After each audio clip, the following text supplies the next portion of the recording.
Welcome to describe and thank you for being with me today.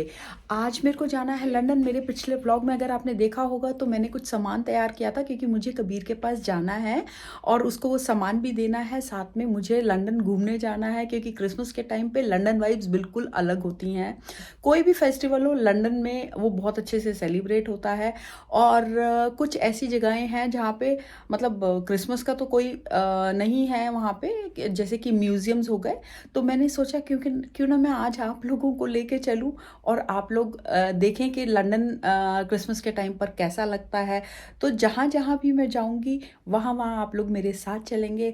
तो let's go and see what we can see today, what we can cover, क्योंकि London पूरा एक दिन में cover नहीं हो सकता। लेकिन मैं प्रॉमिस करती हूँ मैं धीरे धीरे आप लोगों को सारा लंदन एक कवर करके दिखाऊंगी। तो चलते हैं और देखते हैं कि आज हम लोग क्या क्या कवर कर पाते हैं और आप लोगों को ये वीडियो कैसा लगा ये एंड में मुझे ज़रूर कमेंट करके बताइएगा। अगर वीडियो अच्छा लगेगा तो चैनल को सब्सक्राइब भी कीजिएगा, लाइक भी कीजिएगा, वीडियो को शेयर कीजिएगा। और जैसा कि मैं हमेशा कहती हूँ आपके कमेंट्स मीन्स मी अलॉट, तो कमेंट भी कीजिएगा। तो चलिए चलते हैं। और इस समय बज रहे हैं सुबह के 6 और एकदम अंधेरा है। मुझे वहाँ पे टाइम से पहुँचना है क्योंकि तभी मैं ज़्यादा से ज़्यादा कवर कर पाऊँगी। और कबीर ने मुझे पहले ही बोला था कि मम्मा थोड़ा जल्दी आना, बिकॉज़ मेरे को सुबह मंदिर भी जाना था। ये बीच में सर्विसेज हैं यहाँ पे, आप अगर रुकना चाहते हैं, फ्रेश होना चाहते हैं, कुछ खाना पीना चाहते हैं तो आप यहाँ से ले सकते हैं। और अभी ये हम लोग लंदन में एंटर कर गए हैं और लंदन में एंटर करने के बाद मैं कबीर को लेके सीधा पहुँच गई हूँ मंदिर। ये मंदिर आपने मेरे पहले की वीडियोज़ में भी देखा होगा, ये सनातन मंदिर है। मैं जब भी यहाँ आती हूँ मैं ज़रूर यहाँ जाती हूँ। यहाँ पे बहुत शांति मिलती है, ये बहुत ही प्यारा मंदिर है। अगर आप कभी आएँ तो इस मंदिर में ज़रूर आइएगा, ये वेम्बली में है। और इसके बाद मैं पहुँच गई साईं के टेम्पल। यहाँ पे साईं बाबा जी का बहुत प्यारा टेम्पल है। और अब मैं आई हूँ यहाँ पे कुछ खाने-पीने, क्योंकि इंडियन खाना अगर आप वेम्बली में आए हैं और नहीं खाया तो आपने कुछ भी नहीं खाया। ये कुछ क्लिप्स मैं जो हो सकी मैंने खाने की वो आपके लिए ले ली थी। तो यहाँ पे जितना भी आप सोच सकते हैं इंडियन खाना वो मिलता है और टेस्ट भी अच्छा है। और इसके बाद हम लोगों ने पी चाय और इसके बाद मेरे को थोड़ी-सी लेनी थी फ्रूट्स एंड वेजिटेबल्स। यहाँ पे फ्रूट्स और वेजिटेबल्स बहुत अच्छे मिलते हैं और रीज़नेबल रेट्स पे भी मिलते हैं। मैं ये नहीं कहूँगी कि कॉस्टली हैं। और स्पेशली ग्रीन्स, जैसे कि मुझे मेथी लेनी थी, धनिया लेना था, तो वो मैंने यहाँ से सब खरीद लिया। और साथ में कबीर को भी थोड़ी-सी शॉपिंग करानी थी, क्योंकि वो खुद नहीं आता है तो इसलिए मैंने उसको थोड़ी-सी शॉपिंग जो करानी थी वो मैंने करवा दी। और ये शॉप जो आप देख रहे हैं ये सेंट्रल लंदन में ही है और ये फॉसल लंदन करके शॉप है। यहाँ पे फॉसल्स, मिनरल्स, ये जो पर्पल स्टोन आप देख रहे हैं ये कबीर का बर्थ स्टोन है, लेकिन ये नेचुरली बना हुआ स्टोन है, तो उसने एक ये भी खरीदा। बहुत ही खूबसूरत है, उसको अपने टेबल के लिए चाहिए था तो उसने ये भी ले लिया। यहाँ पे जितनी भी चीज़ें आपकी सी से निकलती हैं या ज़मीन के नीचे जो पत्थर बनते हैं वो सब चीज़ें आपको यहाँ पे आराम से मिल जाती हैं। और बहुत तरह के स्टोन्स थे, मैंने फ़र्स्ट टाइम देखे इतने तरह के स्टोन्स एक ही शॉप के अंदर। और साथ ही यहाँ पे मीटेरॉइड्स थे और छोटे-छोटे उनके स्टोन्स थे अगर आपको खरीदने हो। ये जो आप देख रहे हैं ये एम्बर स्टोन है, जब ये बनता है इसके अंदर इंसेक्ट्स रह जाते हैं, तो वो इंसेक्ट्स के साथ ही ये एम्बर स्टोन्स थे बिकने के लिए। तो इस तरीके की चीज़ें अगर किसी को शौक है फॉसिल्स, मिनरल्स देखने का या खरीदने का, तो वो आराम से यहाँ पे आके घूम सकता है, देख सकता है और खरीद भी सकता है। क्योंकि ये चीज़ें नॉर्मली अगर आप किन्हीं शॉप्स पे जाएँगे तो आपको नॉर्मली नहीं मिलती हैं। तो इसीलिए मैंने जितना मैं आप लोगों के लिए शूट कर पाई, मैंने आप लोगों के लिए कर लिया, ताकि आप कभी भी यहाँ पे आएँ, तो आप यहाँ से आराम से चीज़ें खरीद सकते हैं। और इनकी वेबसाइट भी है, अगर आप इनकी वेबसाइट से परचेज़ करना चाहते हैं, तो आप इनकी वेबसाइट से भी जाके एक बार चेक कर सकते हैं। आई थिंक ये ज़रूर अपनी वेबसाइट्स पे बेचते होंगे। और ये है इनका वेबसाइट का एड्रेस, तो जस्ट चेक वंस, बिकॉज़ मुझे भी आप कमेंट्स में बताइएगा, मैंने अभी तक देखा नहीं, मैं तो डायरेक्टली शॉप में गई हूँ। और इसका मैंने इसीलिए शूट कर दिया ताकि अगर आपको एक बारी वेबसाइट सर्च करनी हो तो आप ले सकते हैं इसको।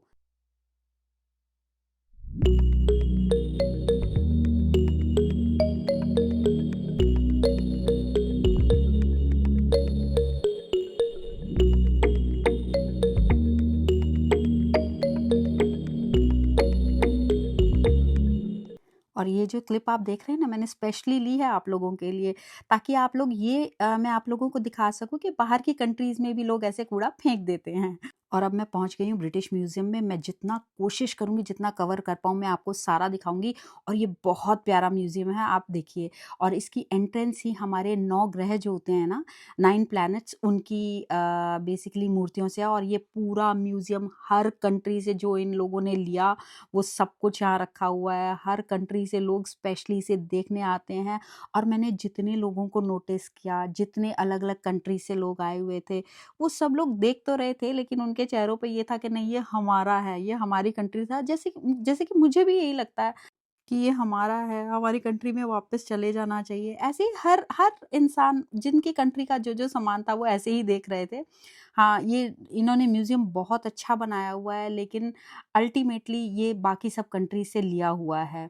और मैं आपको धीरे धीरे ये जितना कवर कर सकती हूँ, जितना मैंने देखा वहाँ पे, मैं आपको दिखा रही हूँ। जितना हमारा इंडिया का सामान था, उतना ही चाइना का भी सामान था, और वो भी बहुत सुंदर था। मतलब पहले मुझे ऐसा लगता था कि यहाँ पे सिर्फ इंडिया का सबसे ज़्यादा सामान है, लेकिन जब मैं यहाँ पहुँची तो मुझे ये पता लगा, नहीं, सिर्फ इंडिया का नहीं, यहाँ पे बाकी कंट्रीज़ का भी बहुत ही सारा सामान है। तो इन एनीवेज़, जो भी था सुंदर था, लेकिन है दूसरी कंट्रीज़ का ही। और मेरे ख़्याल से अगर कभी ये उन लोगों को वापस मिल जाएगा तो शायद उनसे ज़्यादा खुश कोई नहीं होगा। क्योंकि इंसान कभी भी कहीं पे भी चाहे चला जाए, लेकिन उसके जो इमोशंस अपनी कंट्री के साथ और उन वैल्यूज़ के साथ जुड़े होते हैं, वो हमेशा ही जुड़े रहते हैं। ये अब जितना भी आप देख रहे हैं, ये जितनी भी मूर्तियाँ हैं क्राफ्टेड, ये सब इंडिया की बहुत पहले यहाँ पे आ चुकी हैं। ये बीच में चाइना की भी थोड़ा-सा मैंने शूट किया था। चाइना में जो जेड स्टोन होता है, उसका तो एक पूरा हॉल है, मैं आपको आगे दिखाऊँगी। आप इस वीडियो को बहुत ध्यान से देखिएगा तो आपको ऐसा ही लगेगा कि आप इस म्यूज़ियम में ही हैं। ये हमारी नटराज की मूर्ति है, ये भी इंडिया से ही है। और ऐसी ही बहुत सारी मूर्तियाँ हैं जो यहाँ पे थी। और फ्रीडम के टाइम पे, फ्रीडम से पहले इन लोगों ने जितना भी सामान उठाया था, वो सब यहीं पे है। मोस्टली सारी जो मंदिरों में से इन्होंने मूर्तियाँ ली थी, और जो हमारे मूर्तियों के गहने थे, वो सब चीज़ें यहाँ पे आपको देखने को मिलेंगी। और हाँ, जिस समय आप ये देखते हैं, सीरियसली वो इमोशंस ही कुछ और होते हैं। ये गौतम बुद्धा का बहुत बड़ा कलेक्शन है यहाँ पे। आई डोंट नो वो इतना सारा यहाँ पे कैसे आया, लेकिन ये जितनी आप मूर्तियाँ देख रहे हैं, ये हमारी इंडिया से और चाइना से ही आई हुई हैं। और ऐसे ही हर कंट्री से, चाहे आप इजिप्ट ले लें, चाहे आप जर्मनी ले लें, चाहे आप ग्रीस ले लें, उन सब की बहुत सारी मूर्तियाँ, बहुत सारे स्कल्पचर्स, बहुत सारी चीज़ें यहाँ पे अवेलेबल थी। इवन हमारे बॉलीवुड का बहुत सारा सामान, ये काली माँ की मूर्ति बहुत सुंदर थी। तो ये भी मैंने इसीलिए शूट की ताकि मैं आप लोगों को दिखा पाऊँ। और इनके नीचे बाकायदा इन्होंने बताया हुआ है कि ये हम लोगों ने इनको गिफ्ट किया, अब कैसे ये लाए ये मुझे नहीं पता। तो ऐसी ही बहुत सारी चीज़ें थी। और ये जो पासपोर्ट आप देख रहे हैं, ये गुरुदत्त जी का पासपोर्ट है, इन्होंने रखा हुआ। आई डोंट नो ये भी यहाँ पे कैसे आया, लेकिन हमारी बॉलीवुड की बहुत सारी चीज़ें, अवार्ड्स, ये सब चीज़ें यहाँ पे अवेलेबल थी। और देख के हैरानी भी बहुत ज़्यादा हो रही थी। ये कुछ हमारा जो इंस्ट्रूमेंट्स थे, इंडियन जो म्यूज़िकल इंस्ट्रूमेंट्स, वो भी यहाँ पे थे। ये चाइना का सामान है जितना आप देख रहे हैं। मैं जितना आपको बता रही हूँ वो सब बहुत कम है, लेकिन कभी आपको लाइफ में अगर एक बार भी अपॉर्चुनिटी मिले यूके आने की, लंदन आने की, तो आप इस ब्रिटिश म्यूज़ियम में ज़रूर आइएगा, बिकॉज़ ये देखना तो बनता है। और you will really like it, क्योंकि इतनी पुरानी चीज़ें हम लोगों को और कहीं देखने के लिए नहीं मिलेंगी। ये चाइना की बहुत पुरानी चीज़ें इन लोगों ने यहाँ वहाँ से ली थी। ये हमारे अमरावती के जितने स्टोन्स थे, जिन पे नक्काशी हुई हुई थी, ये सब भी, इनका भी बहुत बड़ा कलेक्शन है यहाँ पे। और इन लोगों ने इसको अमरावती हॉल के नाम से ही इसको रखा है। और साथ में ये कुछ Chinese crockery, as well as, जैसे कि मैंने आपको जेड का बताया है, ये है वो जेड का हॉल। ये जेड स्टोन्स आप देख रहे हैं, ये जेड से ही बनी हुई सारी चीज़ें हैं जो इस पूरे हॉल में यहाँ पे रखी हुई थी, जो कि आई थिंक चाइना के लिए शायद बहुत वैल्यूएबल है। और ये यहाँ पे हैं और बाकायदा बताया गया है कि कौन-कौन से सन में कहाँ-कहाँ से ये चीज़ें आई हैं। ये सब चीज़ें इन्होंने यहाँ रखी हैं। और ये ग्रीस का हॉल था, ये आप देख रहे हैं पूरे के पूरे मीन्स फ्रंट इनके जो है वो निकाल के यहाँ पे लगाए हुए हैं। और इनके भी जितने भी स्टोन के आर्किटेक्चर्स थे, इनकी मूर्तियाँ थी, ये सब भी यहाँ पे अवेलेबल थी। और ये है इनकी लाइब्रेरी, यहाँ पे भी लाइब्रेरी में बुक्स जो थी वो अलग-अलग जगह से थी, काफ़ी सारी बुक्स थी एज़ वेल एज़ काफ़ी सारी यहाँ पे क्रॉकरी और भी बहुत सारी एंटीक्स थे जो यहाँ पे अवेलेबल थे। ये लाइब्रेरी बहुत सुंदर थी और बहुत बड़ी भी थी रादर। और ये एक आगे और हॉल था, ये आप देख रहे हैं जितने भी एंटीक्स थे, जितने मैं शूट कर पाई उतने मैंने किए, लेकिन अभी भी मैं आपको बता रही हूँ ये मैं सारा शूट नहीं कर पाई, ये बहुत कम है। शायद मैं 10% भी उसका शूट नहीं कर पाई, लेकिन ये वीडियो बहुत लंबी हो जाती, इसलिए मैंने इतना ही किया जितना मैं कर पाई, ताकि एटलीस्ट आप लोगों को मैं एक आइडिया दे दूँ कि ब्रिटिश म्यूज़ियम कैसा लगता है, अंदर से कैसा है। तो जो मेन हॉल्स थे, जो मेन मैं देख पाई, जब मैं next time British museum visit करूँगी, तो मैं आप लोगों के लिए और दूसरे हॉल्स को ज़रूर शूट कर लूँगी, क्योंकि अभी मैं इतना ही कर पाई। तो अभी हम लोगों को यहाँ से जाना भी है, क्योंकि अगर मैंने यहाँ पे बहुत टाइम स्पेंड कर दिया तो मैं बाकी की चीज़ें कवर नहीं कर पाऊँगी, क्योंकि मुझे लंदन ब्रिज भी जाना है। और साथ ही साथ मुझे इस्कॉन टेम्पल का यहाँ पे एक रेस्टोरेंट है गोविंदा करके, वहाँ का खाना बहुत फ़ेमस है, तो मुझे वहाँ पे भी जाना है, क्योंकि कबीर ने मुझे बताया कि मम्मा वहाँ का खाना बहुत अच्छा है। तो अभी मैं आ गई हूँ मार्केट, लेकिन इस मार्केट को मैं आपको शाम के टाइम भी ज़रूर दिखाऊँगी, क्योंकि शाम के टाइम पे अभी अभी ये आप देख लीजिए। और क्योंकि यहाँ पे लाइट्स नहीं अभी ऑन हुई हैं और अंधेरा नहीं हुआ है, इसलिए यहाँ पे थोड़ा-सा आपको नॉर्मल दिख रहा है, लेकिन अभी इसको मैं रात को भी आपको ज़रूर दिखाऊँगी कि ये कैसा दिखता है। अभी मैं सीधा जा रही हूँ गोविंदा रेस्टोरेंट, क्योंकि बच्चों को भी बहुत ज़्यादा भूख लगी है और हम लोग भी बहुत चल चुके हैं।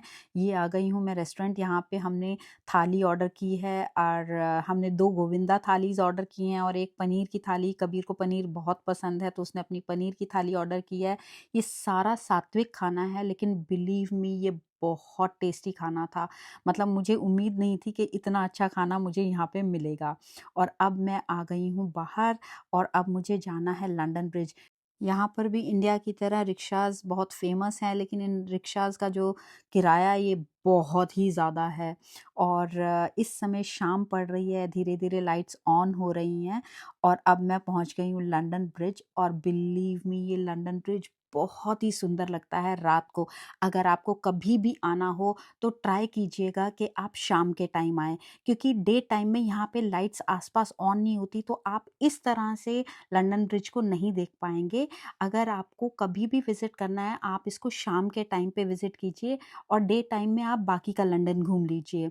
और ये जो लंदन ब्रिज है, ये बीच में से जिन लोगों को नहीं पता, वैसे आई थिंक सभी लोगों को पता होगा, ये जो बीच में आप 2 लाइट्स बीचों-बीच देख रहे हैं, यहाँ से ये लंदन ब्रिज खुलता भी है। मीन्स ये ऊपर हो जाता है और नीचे से शिप्स जाते हैं, लेकिन इसका पूरे महीने में डेट्स फिक्स होती हैं। जैसे आप ये शिप ये जाते हुए देख रहे हैं, ये भी इसके नीचे से जाएगा, लेकिन इसकी हाइट ज़्यादा नहीं है, तो ये ऐसे ही निकल जाएगा। लेकिन कुछ ऐसे कंटेनर्स के साथ शिप्स होते हैं जो महीने में शायद 1 या 2 बार निकलते हैं, तब ये ब्रिज खुलता है और इसकी साइड पे डेट्स होती हैं कि कब खुलेगा, और इसको देखने के लिए स्पेशली लोग आते हैं यहाँ पे। और मैक्सिमम लोगों को मैंने इसको लंदन ब्रिज कहते हुए सुना है, लेकिन ये एक्चुअली लंदन ब्रिज नहीं है, ये टावर ब्रिज है। ये जो नीचे आप लाइन देख रहे हैं, मैं स्पेशली इस ब्रिज के ऊपर आई हूँ आप लोगों को दिखाने के लिए कि ये यहीं से खुलता है बेसिकली। ये आधा-आधा डिवाइड हो जाता है और उसके बाद ये ऊपर उठता है और नीचे से शिप्स जाते हैं इसमें से। और ये है टावर ब्रिज के साइड पे जो क्रिसमस मार्केट लगी हुई थी। नॉर्मली ये मार्केट यहाँ पे नहीं होती है, लेकिन जिस समय क्रिसमस का टाइम आता है तो यहाँ पे ये मार्केट्स लग जाती हैं और यहाँ पे बहुत ही सुंदर सामान मिलता है। और अब हो गई है काफ़ी रात और मैं चलती हूँ घर वापस। अगर आज का मेरा ये एफ़र्ट आपको पसंद आया हो तो प्लीज़ वीडियो को लाइक करना, चैनल को सब्सक्राइब करना, और मैं मिलती हूँ आपसे नेक्स्ट वीडियो में। तब तक के लिए हमेशा की तरह गुड बाय।